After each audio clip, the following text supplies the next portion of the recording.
or you went to the wrong school, or what's going on here? Or there is a physics quantics for you and for... Please explain me how could you share this background? Would you like to go first, or you want me to go first? 3 minutos, por favor. My attitude to science is that we are fundamentally trying to understand how things work. Science is very difficult. It's very difficult to understand how things work. The hard problem of consciousness has been mentioned, the problem of the origin of the universe, the problem of the origin of life, the problem of how life has this uncanny appearance of being designed, the size of the universe, the scale of the universe, how embryology works. These are all deeply difficult questions. They require hard scientific work, and in all cases, I think I'm right in saying that scientific work consists of explaining complicated things in terms of the interactions of their parts or of simpler things. So we always try to explain complex things in terms of simpler things. We do not resort to magical language. We do not snow our audience with highfalutin sounding words that don't actually mean anything. We use words that actually have meaning. We use expressions that can be tested. We work hard at understanding the universe in terms of its component parts. We don't invent superarching entities which have no explanation in themselves. We don't invoke ideas like the universe has consciousness, the universe has awareness, atoms have awareness. If we have a difficult problem like awareness, we explain it in terms of the interactions between small parts working together in ways that scientists understand. If Freeman Dyson ever said atoms are aware, then he's wrong. I don't think he said it. I think he should sue you. Wow. 3 minutos. 3 minutes. Ad hominem is a logical fallacy, science 101. I'm not going to resort to the tactics that you use, sir. Freeman Dyson said it, and so did Schrödinger say that consciousness is in the universe. Max Planck said that mind is the matrix of matter.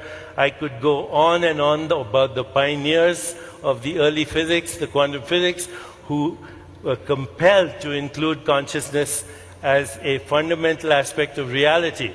Consciousness is the white elephant in the room. You require consciousness to come up with a theory. You require consciousness to design an experiment. You require consciousness to make an observation. Science is the offspring of consciousness. It is the product of consciousness. So that's the first thing I want to say. The second thing I want to say here is very clearly that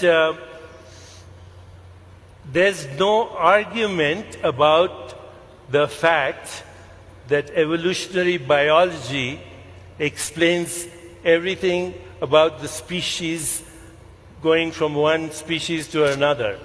But if you want to understand science in its totality, you have to bring consciousness into the equation, because as we currently practice science, it's based on what we call a subject-object split. There's an observer involved in every observation. Science doesn't ask who the observer is, who's the observing self, where is the observing self. But in the absence of the observing self, there wouldn't be any observation and there wouldn't be any science. The observing self cannot be glimpsed by science and scientific methodology because it happens to be the observer. The observer cannot be observed.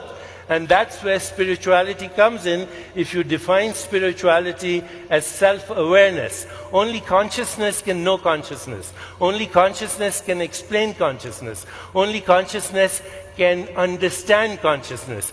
Any scientific understanding of consciousness through looking at the brain is at best inferential. You're looking at correlations of experiences in consciousness through objective means. So I think science is incomplete as a way of understanding fundamental reality. It's based on a fragmented view of reality. Subject-object split. Nature is one. The universe includes observers, modes of observation, and objects that are observed.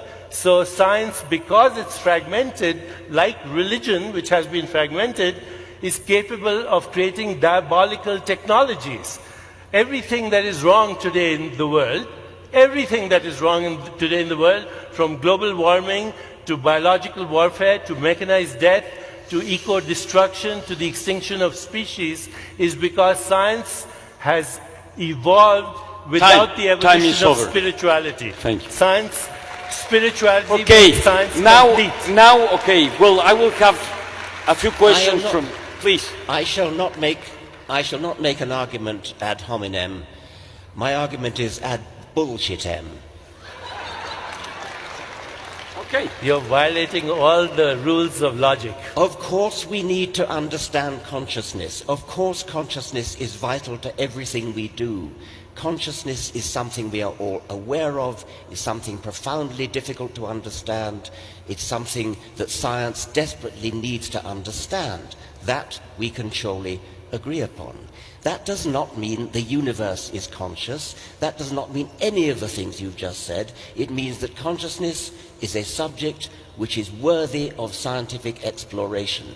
Proper scientific exploration, which means understanding consciousness in terms of nervous systems. Possibly in the future in terms of computers, because it's conceivable that computing machines may reach the stage of complexity and organization that they too will experience subjective consciousness. But whatever experiences subjective consciousness is going to be complicated, is going to be a very large organization of lots of small parts interacting together in very complex ways. An atom will never be conscious, nor will a single cell. So may I ask you a question? Have you ever engaged in self-reflection or self-awareness? Have you ever experienced transcendence? Have you ever questioned if perceptual reality is different from fundamental reality? Have you ever questioned the idea that science does not examine reality but creates models of reality? Have you ever thought that with computers will explain consciousness, have you ever thought who will design those computers and where will those computers be conceived and constructed? If you have never experienced a fundamental, unique experience that has existed throughout history, through antiquity, it's called transcendence. It's experiencing the self. And it's the knowingness that the self of the individual is the self of the universe. I'm not talking this, creating this language by myself. This is the perennial philosophy that Aldous Huxley spoke about. It's what Gottfried Leibniz spoke about. The sages of the Upanishads spoke about. The transcendentalists like Emerson and Thoreau spoke about. But if you have never had the experience of what people call non-symbolic awareness, okay, we have your question. You have no what right about to comment on science being a complete way to understand reality. Okay, the question is then. I have experienced plenty of things which could be called transcendental. I've experienced the feeling of almost mystical wonder that I get when I look up at the stars, look up at the Milky Way, contemplate the galaxies receding from us, listen to a Schubert quintet, read a sonnet of Shakespeare. These are all things which only a human mind is capable of doing. So may I ask you? Okay, sorry. Only a human mind is capable of doing that. And a human mind is capable of doing those things because the human mind has been put together in the brain as a highly complicated organization that has evolved over some 4 billion years of evolution, putting together nervous systems.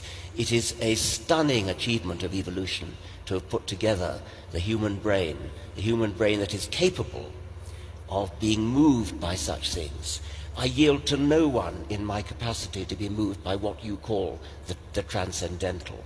What I do not do, however, is to indulge in mystical nonsense about it being there before there were brains or the equivalent of brains. Wow. Okay, now, 1 second. I want to ask him you one have question. the question. Okay, so I'm going to... Okay. I understand that you've had those wonderful experiences. Have you had the experience of gratitude? Have you experienced epistemological humility? Have you experienced reverence for life and for existence? And if so,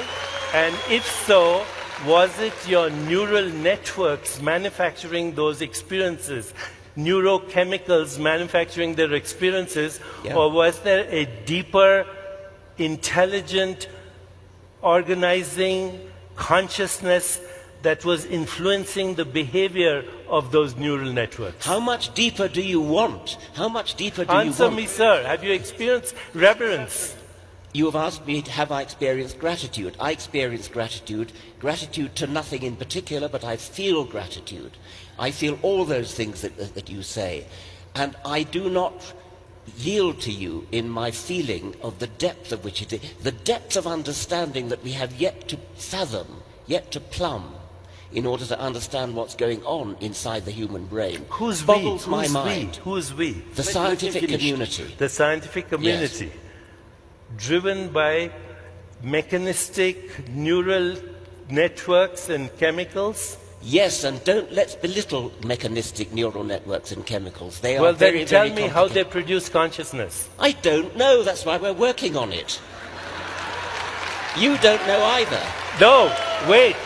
You say you don't know, but you totally dismiss mystical experiences or experiences that have existed for thousands of years, subjective but nevertheless symbolically present in every tradition of the world, where people have experienced what I would call non-symbolic awareness, non-dual awareness, subject-object confluence, unity consciousness. You totally dismiss this because it doesn't fit your scientific worldview. I don't dismiss it for one moment. I don't dismiss it. I want to explain it. Who wants to explain it? Just let him finish. I want to explain these experiences. Who's I? I want science to explain it. When you say I, who do you mean by I? Science, in this case. So I is science. No. That's just a dishonest. That's dishonest. It's. Please. I, as a scientist,